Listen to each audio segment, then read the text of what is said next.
Hello, and welcome to episode 9 of Sarastro's Kingdom Death Monster painting series. In this video I'll be painting the Crimson Crocodile from the Gambler's Chest expansion to Adam Poot's Kingdom Death Monster. Here's a quick overview of the process. After assembly of the model, I filled in some of the small gaps and seam lines using Mod Podge, and I used some Milliput for a couple of the larger gaps. And as usual, I primed the figure in black, followed with some grey and white zenithal highlights to establish the levels, which will really help speed up the painting process. And if you don't have an airbrush, I'd suggest simply priming with a rattle can in black, followed with a spray of white from above. I'll then be creating some basing, which will include adding some scenic details as well as the blood pool. For the crocodile itself, I'll be using some pretty thinned layers to achieve the main skin tone quite easily. We can then spend some more time working on the details, applying some more controlled shadows and highlights where needed, and I'll be adding an optional dripping blood effect. Let's begin with the base.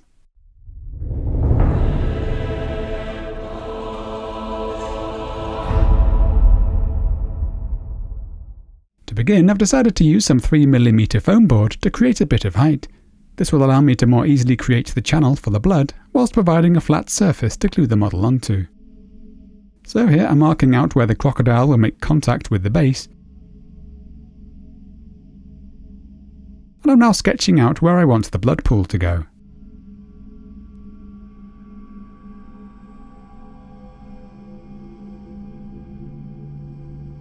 We can then carefully cut around this with a modelling knife.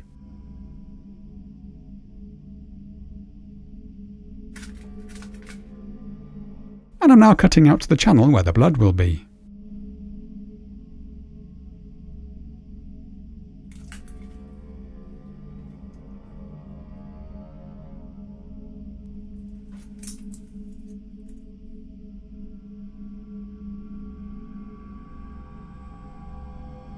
After checking to see how things look, I've decided to create more of a slope towards the edges.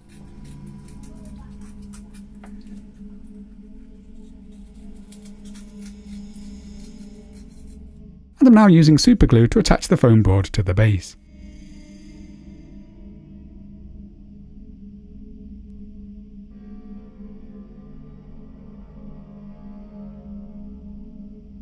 Next I'm going to glue down some resin scenic pieces by Epic Basing.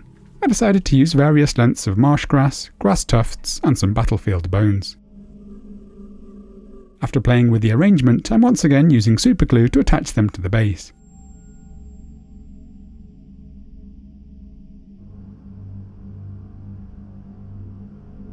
We obviously want to avoid the places where the crocodile will be attached, but I'd also like to get quite close so it doesn't look unnatural. I'll be adding some more in a moment, but next I'm using some dark earth basing paste to create a more organic texture for the ground, and we can also add some bits of sand or cork to add to the variety. I'm simply spreading this over the ground, taking care not to obscure the resin details. I'm also adding a little water to allow me to keep the layer pretty thin and flat for the places where the crocodile is going to be glued down. And I'm adding a few bits of sand and cork along the way.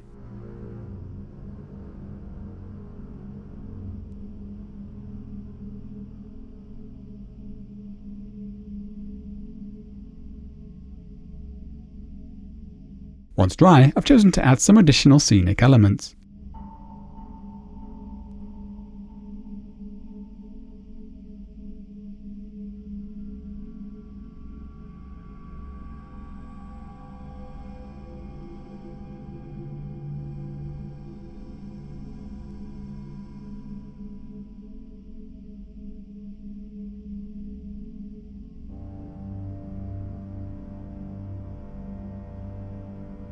I'm now priming the whole thing in black, along with the rim of the outer base piece, which I'm keeping separate for now.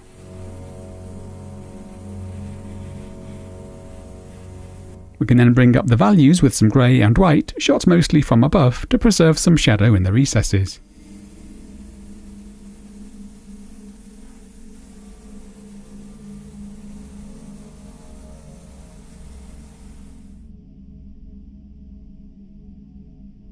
I'm now painting the ground using a selection of browns and greens, along with some vanilla white to create some lighter patches. I'm mixing the colours quite freely whilst wet, and being mindful of the areas that will be naturally shadowed due to the position of the monster.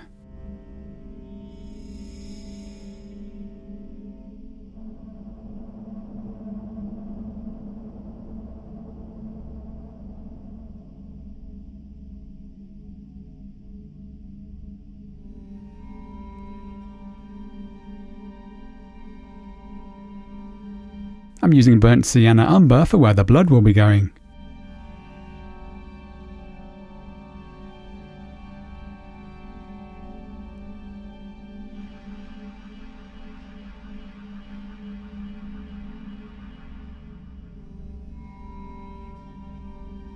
And here I've chosen to introduce some thinned dark violet to help tie the colours in with the purplish tones of the crocodile.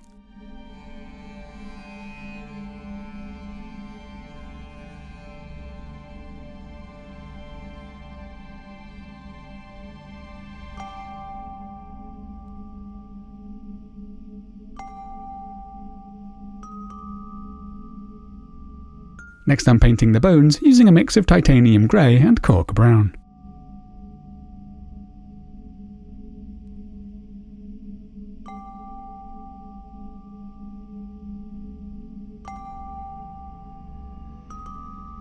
I then chose to throw on some shade using Agrax Earthshade mixed with a little Druchii Violet.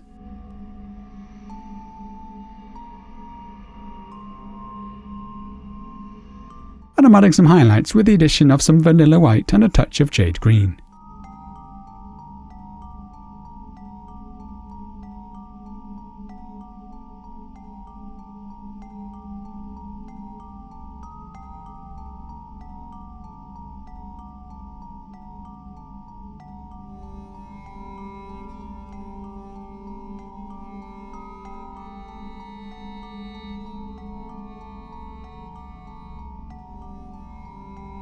Next I'm painting the plants, freely using a range of green tones. I'm starting with the paint quite thin to utilise the values already present.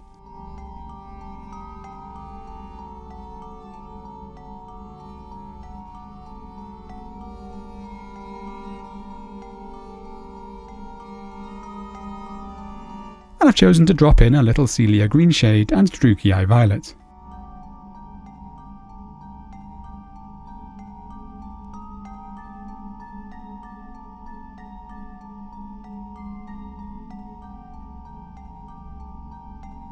I'm now using Jade Green mixed with vanilla white to provide a few highlights, hitting the edges and tips.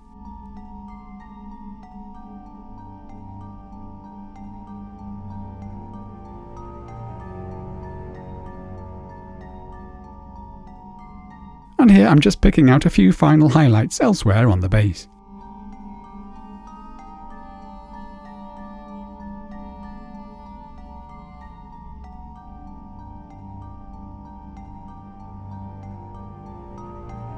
For the blood pool, I'm going to add some crimson ink to some Woodland Scenics realistic water. I'm using 2 capfuls of the resin and dropping in a couple of pipettes of the ink.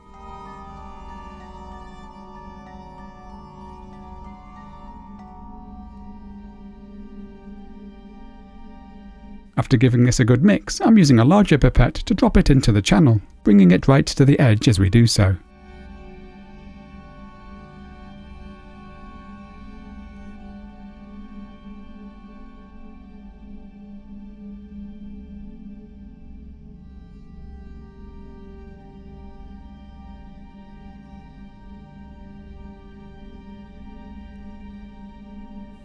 This pot can then be sealed to keep the mix from drying up whilst the base dries.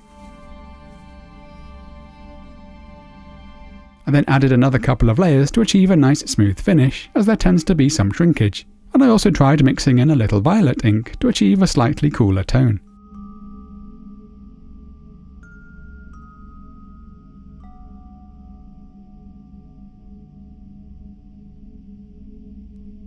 I felt this was a little too dark, so returned to a slightly brighter mix for my final layer.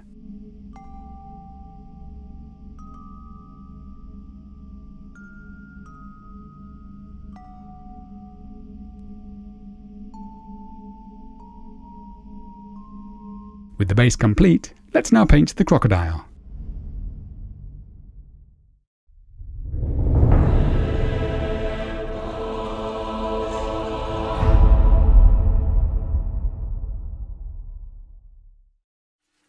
The illustrations for the Crimson Crocodile suggest it has quite a pale skin tone, but with various possibilities for the colour palette. I chose to aim for quite a pinkish tone with reddish growths and sharply defined green eyes to serve as a focal point. This also creates a loosely complementary colour scheme, also mirrored by the palette used for the base to create an overall sense of unity. To achieve the tone and levels of saturation that I'm after, I've chosen to use wood mixed with a little purple for my main mid to shadow tone. For the deeper shadows I'm using dark brown ochre, also mixed with a touch of purple. And for the brighter mid-tones and highlights I'll be adding vanilla white and a hint of green to add a subtle luminosity. So here I'm creating my darker mid and shadow tones.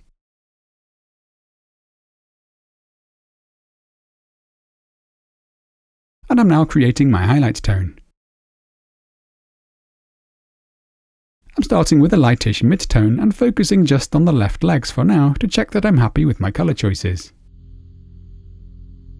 I'm applying the paint quite thinly over the broad areas of mid-tone and highlight, basically tinting the zenithal values that are already in place.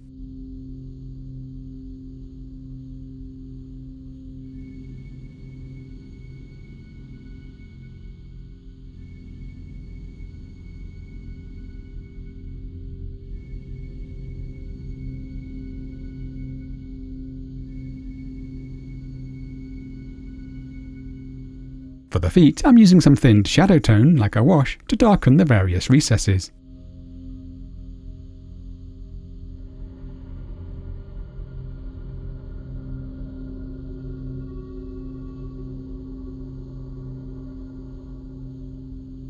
I'm now using some intermediate tones to begin darkening the mid-tone to shadow areas.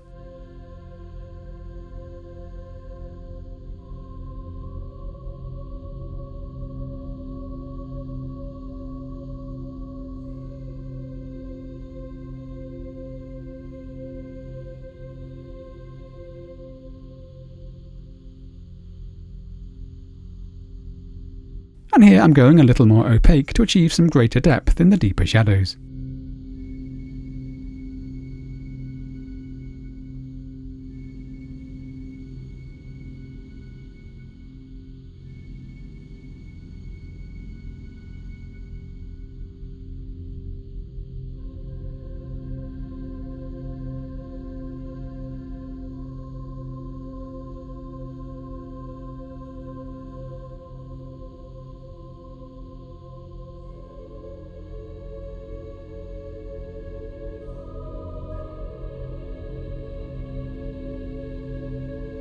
For larger areas like this, we can also do some wet blending.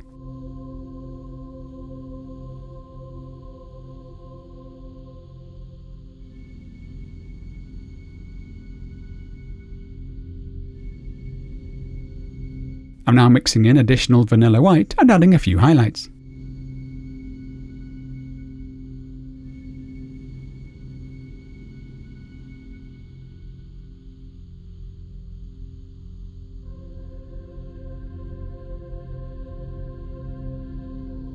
I'm also adding a hint of green for the brightest highlights.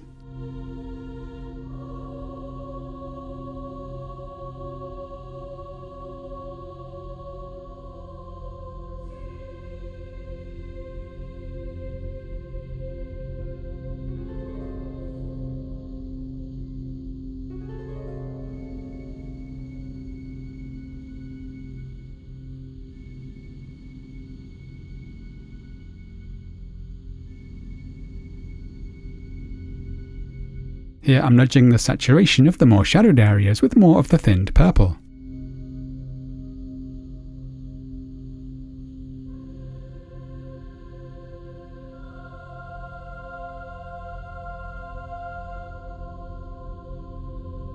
This is now getting pretty close to the look that I had in mind. Before moving on to the rest of the model, I'm going to paint a few of the coagulated blood spots using a mix of crimson and dark brown ochre.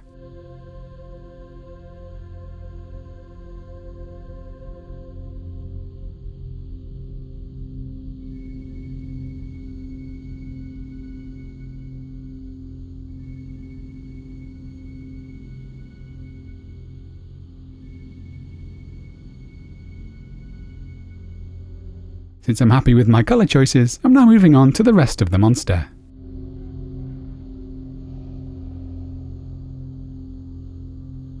Here once again, you can see me simply matching the levels already presented by the zenithal highlights and loosely blending the tones quite quickly to cover these large areas.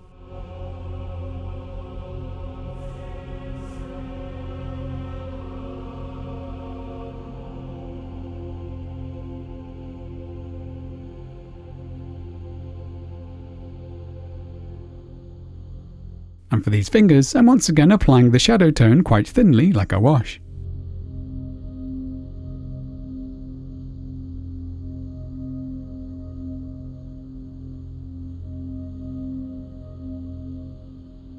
I like this general approach because it gives an initial result quite quickly. It's then entirely up to you how far you want to take things beyond that, with additional layers of shading, highlight, and refinement.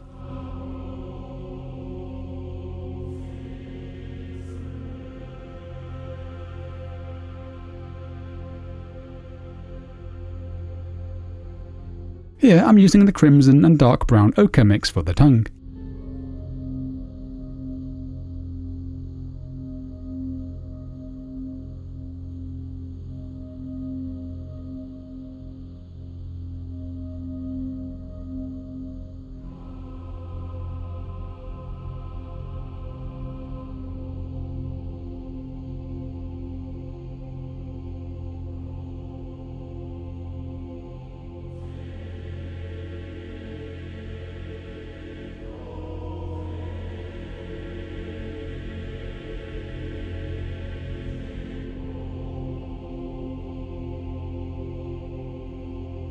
A simple bit of wet blending and some thinned shadow tones works well for the tail.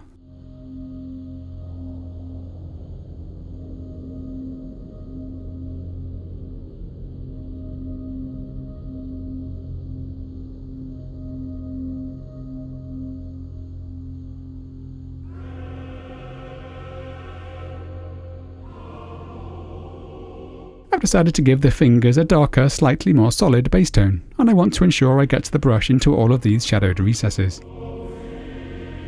And then going in with some more careful highlighting.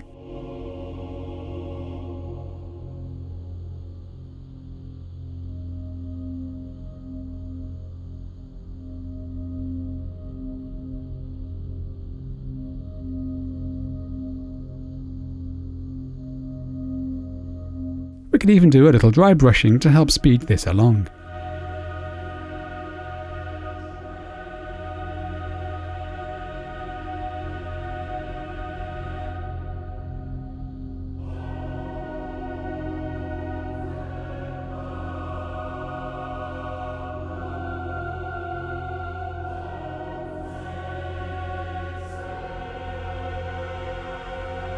I'm now pushing the depth and saturation for some of these areas of shadow.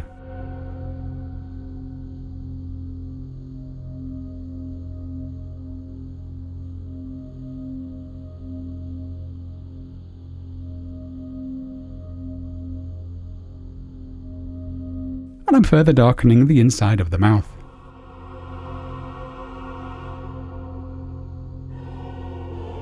Next I'm painting the teeth using wood, then highlighted up with the addition of vanilla white.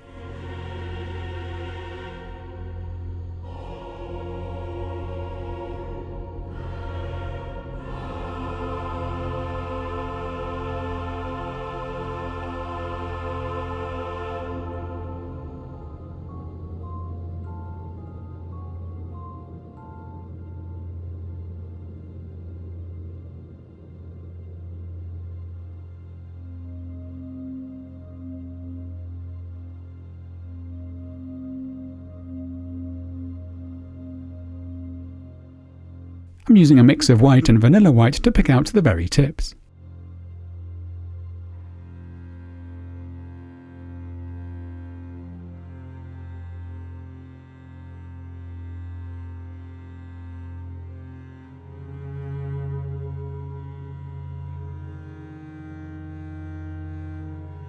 I'm now mixing some vanilla white into some crimson and purple to highlight the tongue.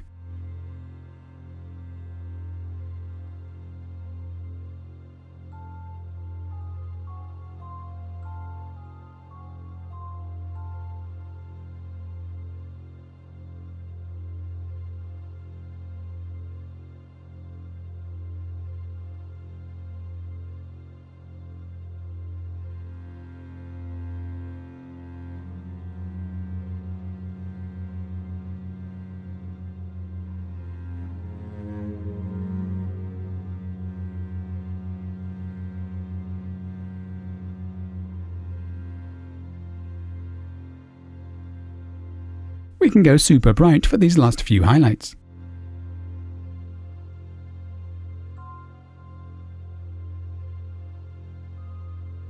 And I'm now brushing over some thinned crimson to bring back some saturation.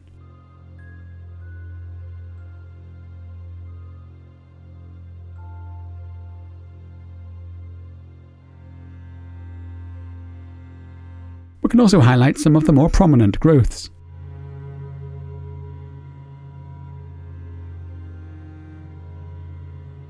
And there are several smaller ones I've yet to pick out.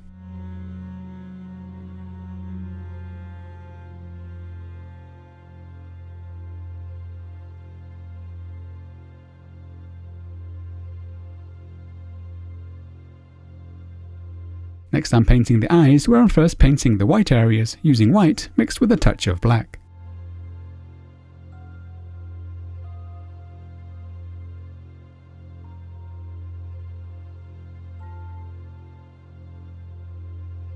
I then decided to add some black lining around the edges to really help them stand out, followed with some further corrections with the white.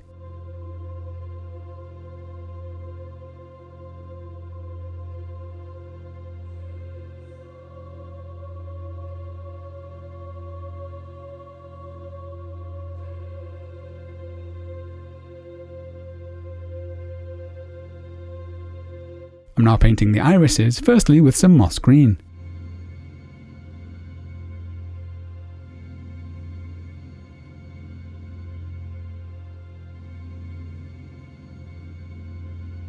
I want this to be quite dark, so I may need to apply a couple of layers.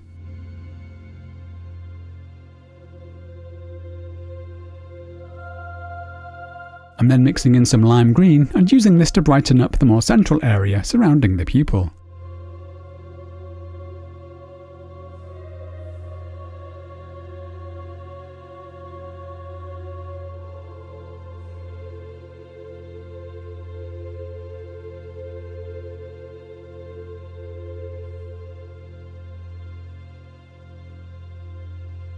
I'm then carefully placing the pupils using pure black. And I'm finishing the eyes off with a small reflective glint using pure white, and we need the paint to be quite opaque for this.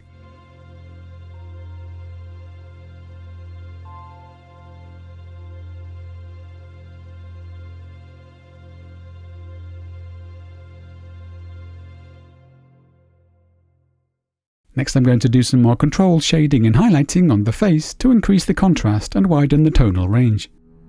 This will include darkening some of the shadows, such as here surrounding the eyes, as well as generally building up some more refined midtones and highlights.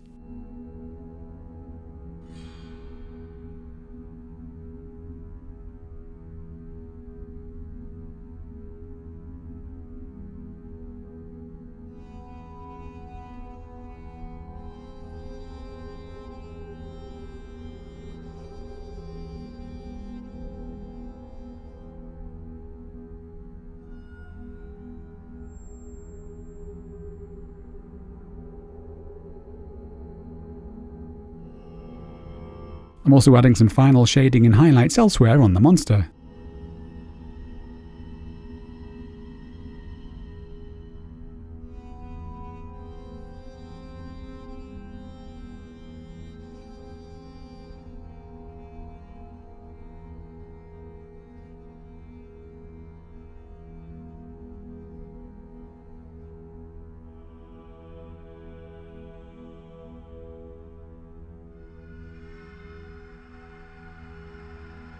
And here I'm picking out the claws with the same colours we used for the teeth.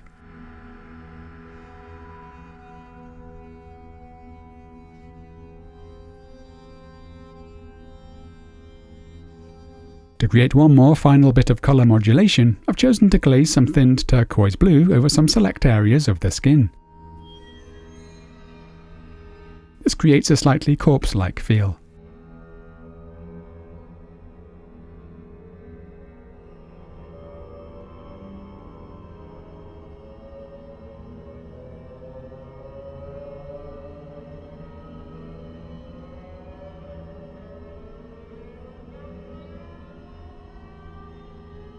I'm also brushing some thinned purple over these scars.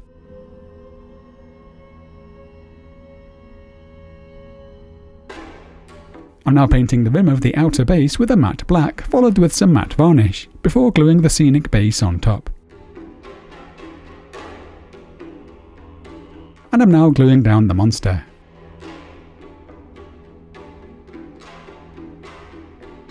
Next I decided to add some dripping blood to the snout, which I'm making out of some small strips of dried up water effect. All we do is squeeze some out onto some baking paper and peel it off once dry.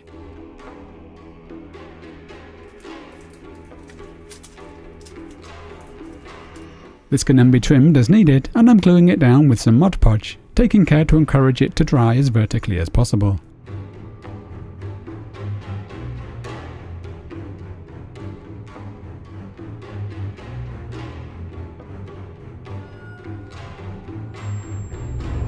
Once dry, I'm integrating things with a little extra Mod Podge.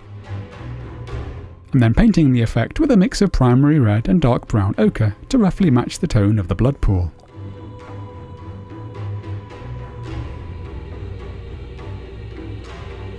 I'm also adding some blood to the surrounding area, but I'm not going over the top. We can then add a few highlights.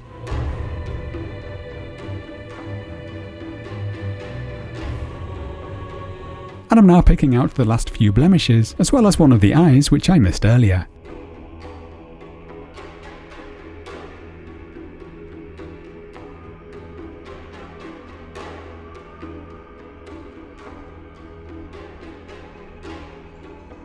And this completes the Crimson Crocodile.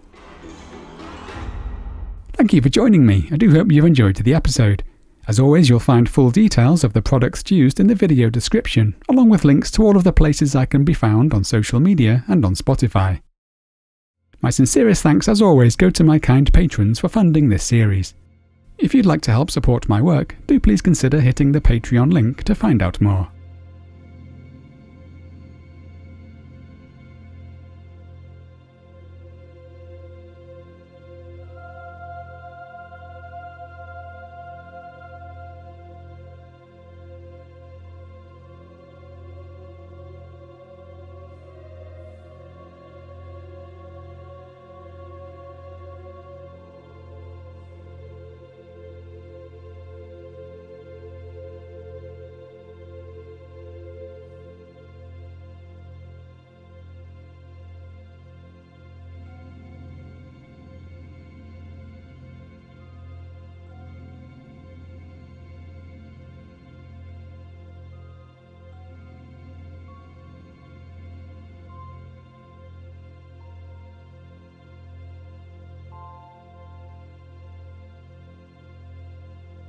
Join me again soon as we continue painting miniatures from Kingdom Death Monster.